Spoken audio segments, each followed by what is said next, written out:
BBC Urdu के programme Sairbeen में खुशामदीद। हमारे लंदन स्टूडियो से मैं हूँ आलिया नाज़की।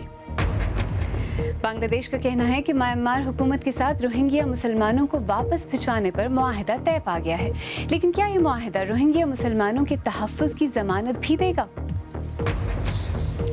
पाकिस्तान में काश्तकारों और मिल मालिकान के दरमियान गन्ने के निर्खों पर इस साल भी तनाज़ा। क्या गरीब किसानों का मसला कभी हल भी हो पाएगा? और 11 साला इस्राएली बच्चा मोशे, जिनके वालिदैन मुंबई हमलों में हलाक हो गए थे, अब दोबारा इंडिया लौटे हैं। देखिएगा उनके नाना से खुसूसी गुफ्तगू।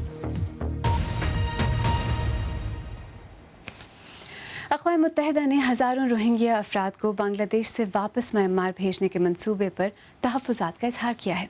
इससे पहले बरतानवी पार्लियामेंट की इंटरनेशनल डेवलपमेंट कमेटी ने मुतनब्बे किया था कि म्यांमार की फ़ौज रेप और जिनसी तशद्दुद का इस्तेमाल कर रही है। लाखों रोहिंग्या बांग्लादेश के साहिली इलाके कॉक्स बाज़ार के करीब वाक़ दुनिया के सबसे बड़े पनाह गुज़ीन कैंप में रह रहे हैं। BBC की मिशाल हुसैन की रिपोर्ट पेश कर रही हैं नुसरत जहां। एक ऐसा कैंप जहां अभी भी हर हफ्ते सैकड़ों पनाह गुज़ीन पहुंच रहे हैं और उनके लिए बहुत कुछ करने की ज़रूरत है। नए कुएं, नई झोपड़ियां, सब कुछ पनाह गुज़ीनों की बढ़ती हुई तादाद को समोने की तैयारी का हिस्सा है और मानसून से निपटने की तैयारी भी। साथ ही पनाह गुज़ीनों को वापस म्यांमार भेजे जाने की बात पर तशवीश में भी इजाफा बढ़ रहा है। 6 महीने पहले जिन हालात में ये पनाह गुज़ीन म्यांमार से भाग कर यहाँ आए थे, उसके बाद किसको यकीन आएगा कि वापसी के लिए हालात साजगार हो चुके हैं। इस बेयकीनी की एक वजह यह भी है कि म्यांमार की फ़ौज की जानिब से ऑपरेशन के ख़त्म होने की यकीन दहानी के बावजूद भी इन अफराद के घर और देहात मुसलसल तबाह किए जा रहे हैं। ये गुज़िश्ता 10 सितंबर यानी जंगबंदी के ऐलान के 5 दिन के बाद BBC की टीम की जानिब से बांग्लादेशी सरहद से फिल्मबंदी की गई तस्वीर हैं। यही वो दिन था जब इरफान ने अपना सब कुछ खो दिया था। 4 बच्चों के वालिद इरफान म्यांमार में एक स्कूल टीचर थे और अपने ख़ानदान के साथ वहाँ रहते थे। हुकाम ने कहा कि वो महफूज हैं, लेकिन फिर फौज आ गई। फौज ने पूरे इलाके को घेर लिया था। उनके पास असलहा था। उन्होंने भागते हुए लोगों पर फायरिंग की। कुछ बच गए लेकिन कुछ मर भी गए। उस दिन मेरा भाई घर पर था। वो अपनी दुकान देखने बाहर गया और कभी वापस नहीं आया। हमें नहीं मालूम उसे जिंदा जला दिया गया या कुछ और हुआ। उसके बारे में कुछ नहीं मालूम। पनाह गुज़ीनों के सबसे बड़े कैंप से दूर ये इलाका म्यांमार के हिंदुओं की पनाहगाह बन चुका है। वो हिंदू जो तशद्दुद में फंस गए थे। इन अफराद को सबसे पहले वापस म्यांमार भेजा जाएगा, लेकिन वो आलमी तहफ़्फ़ुज़ की यकीन दहानी के बगैर वापस जाने को तैयार नहीं है। अगर अक़वाम मुत्तहिदा की टीम हम हिंदुओं के साथ जाती है तो हमें उम्मीद है कि हम महफूज होंगे और खुश भी। अगर उनके वहाँ होते हुए कोई परेशानी होती है तो पूरी दुनिया को इसका इल्म होगा। फिलहाल ऐसा लगता है कि इस कैंप में बड़े होने वाले बच्चे किसी एक मुल्क को अपना कहे बगैर ही बड़े होंगे। उनके घर यानी रखाइन रियासत तक अक़वाम मुत्तहिदा को भी महदूद रसाई है। अक़वाम मुत्तहिदा बार बार म्यांमार से मसले के हल के साथ साथ रोहिंग्या मुसलमानों को बाकायदा शहरी कबूल करने की अपील करता रहा है। शाल हुसैन की रिपोर्ट। और अब कुछ दीगर अहम खबरों पर एक मुख्तसर नज़र। पाकिस्तान की सुप्रीम कोर्ट ने कसूर में जिनसी तशद्दुद के बाद कत्ल की जाने वाली 8 साला ज़ैनब के मुकदमे से मुतल्लिक अज़ खुद नोटिस की समाअत के दौरान लाहौर हाई कोर्ट को इस मुकदमे पर कार्रवाई से रोक दिया है। सुप्रीम कोर्ट का कहना है कि अदालत आलिया के पास अज़ खुद नोटिस लेने का इख्तियार नहीं है। लाहौर हाई कोर्ट के चीफ जस्टिस ने पंजाब पुलिस के सरबराह को इस केस में मुलविस अफराद को गिरफ्तार करने के लिए 48 घंटों की डेडलाइन दे रखी है, जो कल ख़त्म हो रही है। अमरीकी रियासत कैलिफोर्निया में पुलिस ने एक ऐसे जोड़े को गिरफ्तार किया है जिन्होंने मुबैना तौर पर अपने ही 13 बच्चों को घर में कैद कर रखा था। पुलिस को इनके बारे में उस वक्त पता चला जब इनमें से एक बच्ची ने किसी तरह भागकर एक सेल फोन से इमरजेंसी नंबर पर पुलिस को मुतल्ला किया। अक़वाम मुत्तहिदा के इदारे यूनिसेफ ने कहा है कि यमन में जारी तनाज़ा बच्चों के खिलाफ जंग के मुतरादिफ साबित हो रहा है। 2 बरस से जारी जंग में 5000 से ज़्यादा बच्चे ज़ख्मी या हलाक हो चुके हैं। वहाँ 20 लाख से ज़्यादा बच्चे ग़िज़ाई क़िल्लत का शिकार हैं, जिनमें ज़्यादातर की जान को ख़तरा है। पाकिस्तान में तकरीबन हर साल गन्ने की फसल की तैयारी के बाद इसकी फ़रोख्त पर काश्तकारों और मिल मालकान के दरमियान तनाज़ा खड़ा हो जाता है। इस साल भी अदालत को मुदाखलत करनी पड़ी है और अब सिंध हाई कोर्ट ने हुकूमत सिंध को हिदायत की है कि गन्ने के निर्खों की सूबाई काबीना से जल्द मंजूरी हासिल की जाए और शुगर मिल्स को हुक्म जारी किया है कि 172 रुपये फ़ी मन के हिसाब से ख़रीदारी को यकीनी बनाया जाए। अदालत ने 25 जनवरी को रिपोर्ट भी तलब कर ली है। इस साल सिंध की शुगर मिल्स में क्रशिंग देर से शुरू होने से काश्तकारों को अब तक बहुत नुकसान हो चुका है। देखिए हमारी नामनिगार सारा हसन की रिपोर्ट। चेहरे पर कमजोरी और तकलीफ के असरात और जिस्म पर झुलसने के निशानात लिए मजीद कमरानी अपनी ज़मीन पर वापस आए हैं। वही ज़मीन जहां उनकी फसल कट तो गई है लेकिन पड़ी सूख रही है। 1.5 बरस की मेहनत से तैयार फसल जब किसी ने ना खरीदी तो मजीद के बकौल उन्हें खुद को आग लगा लेने के अलावा कोई और रास्ता सुझाई न दिया। हाथ तो ऐसा जल रहा था जैसा लकड़ी नहीं जल रही है। मुंह बचा लिया मैंने अपना। बस ये जज्बात में एक परेशानी, टेंशन, लड़की की तारीख बांधी हुई थी, मजबूर था। मैंने बोला मैं तो मर जाऊं, इससे अच्छा है। काश्तकारों का कहना है कि वो कर्ज लेकर इस उम्मीद से फसल उगाते हैं कि आखिर में 4 पैसे हाथ आएंगे तो उनकी ज़िंदगी की गाड़ी चलेगी।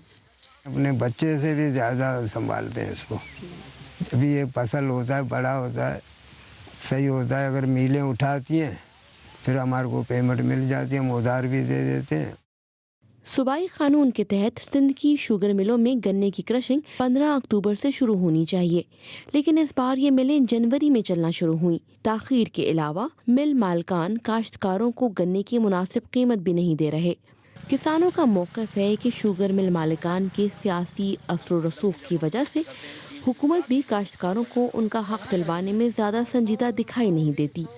8 साल पीछे आप जाएंगी जब चीनी का रेट 40 रुपया 1 kg था, तब हमको 250 रुपया मन इन शुगर मिलों ने दिया रेट, और आज चीनी का रेट 50 से ऊपर है और ये 180 भी नहीं दे रहे हैं। तो ये तो सिर्फ ज्यादती है आबादगारों के साथ। गुज़श्ता कुछ अरसे के मुकाबले में इस साल शुगर मिल मालिकान और गन्ने के काश्तकारों के दरमियान तनाज़ा ज़्यादा शिद्दत इख्तियार कर गया है। किसानों का कहना है कि हुकूमत उन्हें गन्ने की सरकारी कीमत भी नहीं दिलवा पा रही। यही वजह है कि दिन गुजरने के साथ साथ मजीद कमरानी जैसे गरीब किसानों की मायूसी बढ़ती जा रही है। सारा हसन, BBC न्यूज़, मीरपुर खास। और इसी बारे में हमारे नामनिगार रियाज सुहेल ने सिंध के वज़ीर इत्तलात नासिर शाह से बात की और दीगर सवालों में ये भी पूछा कि क्या वजह है कि तनाज़ा हर साल सामने आता है और इसमें सियासी असर रसूख के इल्ज़ामात किस हद तक हकीकत पर मबनी है। काफ़ी अरसे से हर साल प्रॉब्लम आ जाते हैं रेट के। इस दफ़ा भी उन्होंने रेट मुकर्रर कर दिए, लेकिन इंटरनेशनल मार्केट जो थी शुगर की, क्योंकि इसका बाय प्रोडक्ट मोस्टली शुगर है जो निकलती है, चीनी निकलती है, वो यहाँ से एक्सपोर्ट भी होती है और यहाँ पे भी इस्तेमाल होती है, तो उसके रेट बहुत कम थे। अच्छा, जिस वक्त वो रेट बेहतर थे उस वक्त फेडरल गवर्नमेंट ने इनको, जो शुगर मिल्स थी, इनको एक्सपोर्ट की परमिशन नहीं दी, तो उन्होंने टाइमली उनको परमिशन नहीं दी। और जब कीमतें कम हो गई इंटरनेशनल मार्केट में, उस वक्त इनको परमिशन दी गई। अब तो हालत ये है कि अब वो सब्सिडी भी दी जा रही है, फेडरल गवर्नमेंट अलहदा से है और उसमें ज़ाहिर है प्रोविंशियल गवर्नमेंट भी अपना हिस्सा दे रही हैं ताकि ये इशू हल हो, क्योंकि ये बहुत सारे काश्तकारों का है कि यहाँ पे ये परसेप्शन क्रिएट किया जाता है, हमारे ख़ास तौर पर जो पॉलिटिकली हैं दूसरे मुखालफिन कह लें कि जी यहाँ पे सारी जो शुगर मिले हैं वो आसिफ अली जरदारी साहब की हैं या उनके कुछ दोस्तों की हैं, इस वजह से ये हर्डल क्रिएट हो रहे हैं। हालांकि ऐसा बिल्कुल नहीं है। उनके कुछ दोस्तों की जिनके लिए वो कहते हैं ज़रूर होंगी, 32 या 34 हैं यहाँ पे हमारी जो मिले हैं, उसमें 8-9 होंगी जो बहुत ज़्यादा वो कह रहे हैं, लोग वो तो ज़्यादा काउंट करते हैं। तो इस जैसे आपने बताया कि शुगर मिल्स को नुकसान हो रहा है, तो इस पूरी सिचुएशन की वजह से आपका ख्याल नहीं है कि जो काश्तकार है उसको ज़्यादा नुकसान हुआ है, गन्ना सूख गया है, वज़न कम हो गया है? जी बिल्कुल, उनके साथ बहुत ज़्यादा प्रॉब्लम है। और फिर जिस तरह रेट कोर्ट की तरफ से आ गए, तो अब वहाँ पे शुरू हो गया कि जी अगर अब जो मिलें चलेंगी वो रेट उनको वो वाला देना पड़ेगा। तो इस वजह से भी कुछ अर्सा बंद रही, बड़ी मुश्किल से अभी सब शुरू हुई हैं। लेकिन असल इशू ये है कि इस वक्त तक जो सबसे बड़ा नुकसान हुआ है वो हमारे काश्तकारों का हुआ है, ज़मींदारों का हुआ है। तो जैसे एक मरतबा फिर अदालत कोई इसमें बीच में अंदर इंटरवीन करना पड़ा और उनकी जानिब से के हुक्म पर अब मिल्स चल रही हैं। तो ये आप नहीं देख रहे कि जमहूरी हुकूमत की एक कमज़ोरी के तौर पर ये फैसला आया? असल इशू ये है कि अगर जो मुर्गी अंडे दे रही है तो क्या उस मुर्गी को हलाल कर देना चाहिए? अगर इन मिलों को हम लोग बंद कर देते हैं, इन मिलों को अपनी तहवील में ले लेते हैं, तो ये जो गन्ना लगा हुआ है वो कहाँ जाएगा? सिंध के वज़ीर इत्तलात नासिर शाह से रियाज सुहेल ने बात की। BBC उर्दू के प्रोग्राम सरबीन में आगे चलकर देखिएगा, कम सिनी में ही मुंबई हमलों में अपने वालिदैन खोने वाले मोशे के नाना से खुसूसी गुफ्तगू।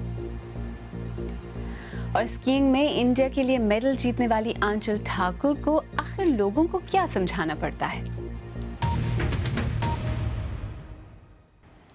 BBC उर्दू के प्रोग्राम सरबीन में एक बार फिर खुशामदीद। मैं हूं आलिया नाज़की। मोशे होल्सबर्ग की उम्र 2 बरस थी जब उनके वालिदैन 26 नवंबर 2008 को मुंबई हमलों में हलाक हो गए थे। उन्हें उनकी इंडियन आया सैंड्रा ने बचाया था। बाद में वो भी मोशे के पास इसराइल चली गईं, जहां 2010 में उन्हें इसराइली शहरियत दे दी गई। 11 बरस के मोशे अब दोबारा मुंबई लौटे हैं, जहाँ वो इसराइली वज़ीर आज़म बेंयामिन नेतन्याहू के हमरा अपने पुराने घर खाबाट हाउस जाएंगे। मोशे अब अपने नाना नानी और सैंड्रा के साथ इसराइली शहर अफूला में रहते हैं और उनकी मुंबई रवानगी से कबल BBC के ज़ुबैर अहमद ने उनके नाना रब्बी नशीम रोजनबर्ग से मुलाकात की।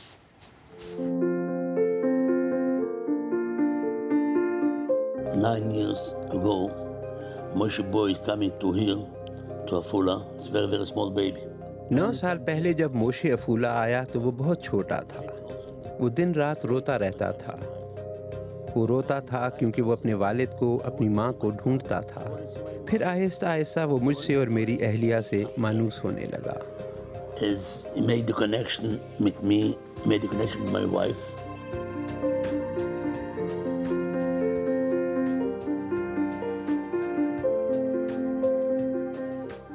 If sometime Sandra can come, कभी कभार जब सैंड्रा वक्त पर ना पहुंच पाए और कहीं जाना हो तो मोशे परेशान हो जाता है कि सैंड्रा कहाँ है, क्यों नहीं आई, और फिर उसे फ़ोन कर देता है।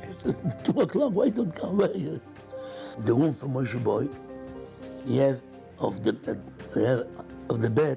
यहाँ इसके बेड के साथ ही इसके वालिदैन की ये बड़ी सी तस्वीर है। वो हर रात सोने से पहले अपने वालिदैन को गुड नाइट कहता है। When you're going to sleep, you said, "Good night, my father. Good night, my mother. I can't forget." मैं मोशे की वज़ीर आज़म मोदी से वो मुलाकात नहीं भुला सकता जब उसने उनसे हेलो कहा। वज़ीर आज़म मोदी ने उससे पूछा कि तुम मुझे क्या बताना चाहते हो, तो मोशे ने उनसे कहा, Moshe boy tell him, "I love you." अभी मिस्टर नेतन्याहू जा रहे हैं इंडिया, तो आप भी जाएंगे और मोशे भी जाएगा। क्या मोशे बहुत ही उत्साहित है इस विजिट को लेके? And Moshe boy said to the prime minister, और मोशे ने वज़ीर आज़म नेतन्याहू से कहा कि मैं चाहता हूँ कि आप वहाँ मेरा वो घर, मेरा कमरा देखने आएं। Prime Minister to see the room for Moshe. कोई इंक्लिनेशन उसने दिखाया है कि वो भी बड़ा होकर अपने पिता की तरह रहबाई बनना चाहता है? I want to tell him also, now you are small boy. मैं उसे कहना चाहता हूँ कि तुम अभी बहुत छोटे हो, लेकिन जब तुम 20-21 बरस के हो जाओगे तो तुम वापस जाकर वो सभी अच्छे काम कर सकते हो जो तुम्हारे माँ बाप कर रहे थे। BBC के ज़ुबैर अहमद ने मोशे के नाना रब्बी नशीम रोजनबर्ग से इसराइली शहर अफूला में बात की। और आइए अब आपकी मुलाकात आंचल ठाकुर से करवाते हैं, जिन्होंने हाल ही में इंडिया के लिए स्कीइंग में पहला इंटरनेशनल मेडल जीता है। तुर्की से वापसी के बाद उन्होंने BBC के साथ एक खुसूसी इंटरव्यू में बताया कि उनकी नज़रें अब ओलंपिक्स पर लगी हुई हैं। देखते हैं कि आंचल ठाकुर और क्या क्या कहती हैं।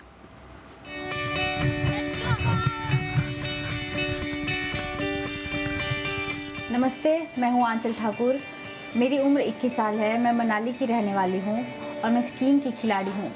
भारत में स्कीइंग 31 साल पहले शुरू हुई थी और 31 साल में ये पहला इंटरनेशनल मेडल है जो टर्की में हुई फेडरेशन इंटरनेशनल स्कीइंग में मैंने ब्रॉन्ज जीता है।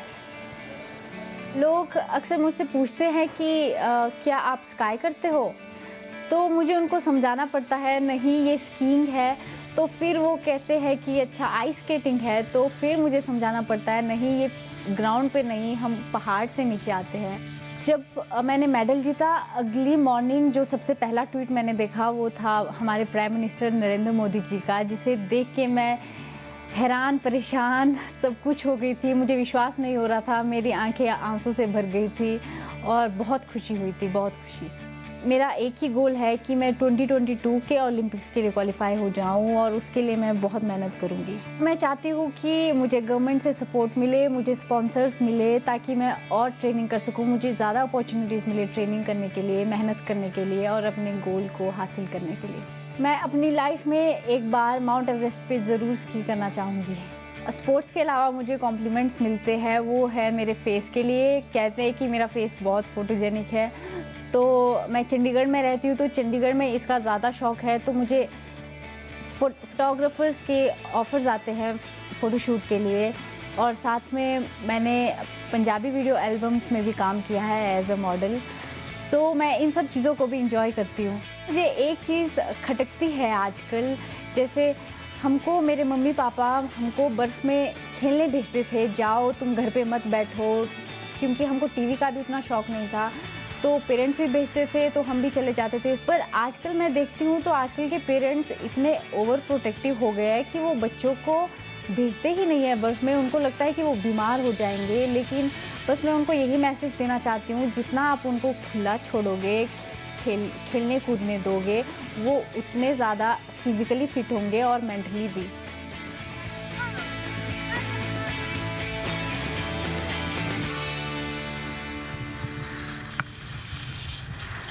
आंचल ठाकुर, अगर आप चाहें तो मुझसे और हमारी टीम के दीगर साथियों से ट्विटर पर भी रब्ता कर सकते हैं। मेरा ट्विटर हैंडल है @आलियानाज़की।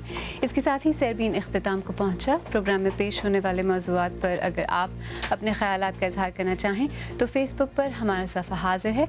आप हमारे ट्विटर हैंडल @BBC उर्दू के ज़रिए भी हमसे रब्ता कर सकते हैं। कल फिर हाजिर होंगे, तब तक ताज़ा तरीन ख़बरों, तज्ज़ियों, तबसरों, तस्वीर और वीडियोज़ के लिए हमारी वेबसाइट bbcurdu.com देखते रहिए। आलिया नाज़ की को अब इजाज़त दीजिए।